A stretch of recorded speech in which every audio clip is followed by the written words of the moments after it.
আসসালামু আলাইকুম। যারা জর্দা খেতে পছন্দ করেন তাদের জন্যই আজকের এই রেসিপি। আজকে আমি তৈরি করছি শাহী জর্দা। এর জন্য আমি বাসমতি চাল নিয়ে নিলাম 1.5 কাপ। এই 1.5 কাপ চাল আমি পানিতে ভিজিয়ে রাখবো 1 চা চামচ লবণ দিয়ে। আপনারা যদি পোলাও চাল দিয়ে করেন সেক্ষেত্রে এরকম ভিজিয়ে রাখার প্রয়োজন নেই। বাসমতি চাল অবশ্যই আগে থেকে ভিজিয়ে রাখলে ভালো, এটি তাড়াতাড়ি সিদ্ধ হবে এবং লবণ দেওয়ার কারণে ভেঙে যাবে না। এখানে আমি আনারস নিলাম, ছোট একটা আনারস নিয়েছি, এটা আমি টুকরো করে নিচ্ছি। এই টুকরা আনারসটা এভাবে টুকরো করে ছোট ছোট করে টুকরো করে নেবেন। এখানে আমি সামান্য ঘি আর চিনি দিয়ে আনারসটা আগে ভেজে নেব। ছোট আনারস খেতে মিষ্টি হয়, তাই চিনি বেশি প্রয়োজন হবে না। আর যদি মিষ্টি কম হয় সেক্ষেত্রে চিনিটা আর একটু বাড়িয়ে নেবেন। এবার চিনি আর ঘি দিয়ে আমি একদম অল্প আঁচে ভেজে নেব।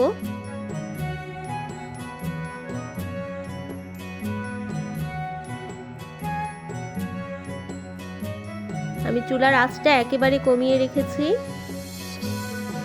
একটু কালারটা চেঞ্জ হবে এবং আনারসের যে পানিটা আছে সেটা টেনে নেবে এবং মিষ্টিটা ভেতরে চলে গেলে আমি চুলা বন্ধ করে দিব।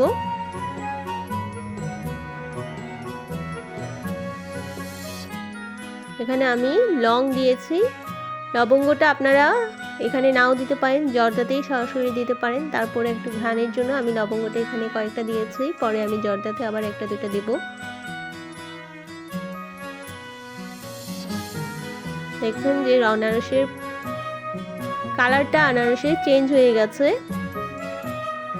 এবং পানিটাও শুকিয়ে গেছে। এবার আমি চুলা বন্ধ করে দিচ্ছি। বাসমতি চালের পানিটা ঝরিয়ে নিলাম। এখন আমি সামান্য পানির সাথে আমি জর্দার রং মিশিয়ে নিলাম। পানিটা সেদ্ধ গরম হবে, ফুটে ওঠার পরে আমি চালটা সেদ্ধ করার জন্য যে পরিমাণ পানি প্রয়োজন ততটুকুই পানি দিবেন।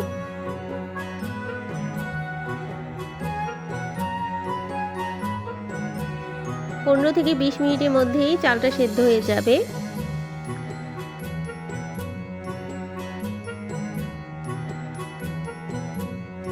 আপনারা যদি পোলাও চাল নেন সেক্ষেত্রে 80% সেদ্ধ হওয়ার পরেই নামিয়ে নেবেন। খুব বেশি সেদ্ধ করবেন না, তাহলে আবার জর্দাটা নরম হয়ে যাবে। আমি এখন পানিটা ঝরিয়ে নিচ্ছি।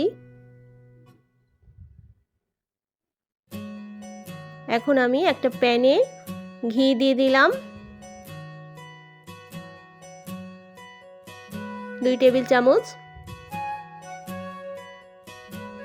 এর মধ্যে এলাচ, দারচিনি, লবঙ্গ, তেজপাতা কয়েকটা করে দিয়ে আমি এগুলো একটু ভেজে নেব। ভেজে নিলে ঘ্রাণটা ভালো আসবে, তাই ঘিতে আগে এই মশলাগুলো ভেজে নিচ্ছি।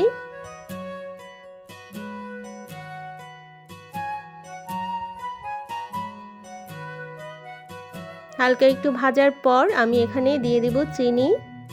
এখানে আমি 1 কাপ চিনি দিলাম এবং পানি দিলাম আধা কাপ। আপনারা মিষ্টি বেশি খেলে আরেকটু চিনি বাড়িয়ে দিতে পারেন।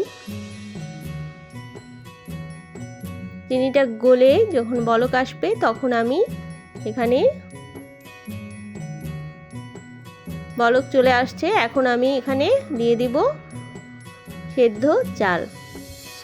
জর্দার যে ভাতটা আছে সেটা আমি এখন দিয়ে দিলাম।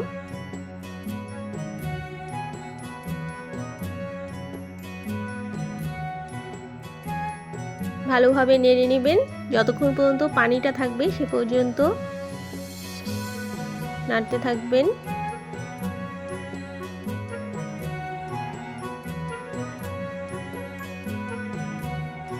এবার আমি এখানে কিশমিশ, বাদাম এগুলা দিয়ে দিচ্ছি। আপনার পছন্দ মতো বাদাম, কিশমিশ আপনি দিয়ে দিতে পারেন। আর ভেজে রাখা আনারসটা আমি এখন দিব। আপনারা চাইলে চাল কুমড়া মোরব্বা সেটাও দিতে পারেন। আর গুঁড়া দুধ অথবা মাওয়া আধা কাপ আপনারা সাথে দিতে পারেন। আমি যেহেতু পায়েসের সাথে পরিবেশন করব তাই আমি এখানে কোনো মাওয়া ব্যবহার করছি না। আপনারা চাইলে মাওয়া দিতে পারেন আধা কাপ। আর একটু লবণ দিয়ে দিচ্ছি, স্বাদ এতে অনেক বেড়ে যাবে। খুবই অল্প পরিমাণে একটু লবণ দিয়ে নেড়ে চেড়ে ব্যাস হয়ে গেছে। এবার পরিবেশন। এখানে কিছুটা বাদাম কুচি আমি দিয়ে দিচ্ছি আর পছন্দ মতো সাজিয়ে পরিবেশন করবেন। ধন্যবাদ।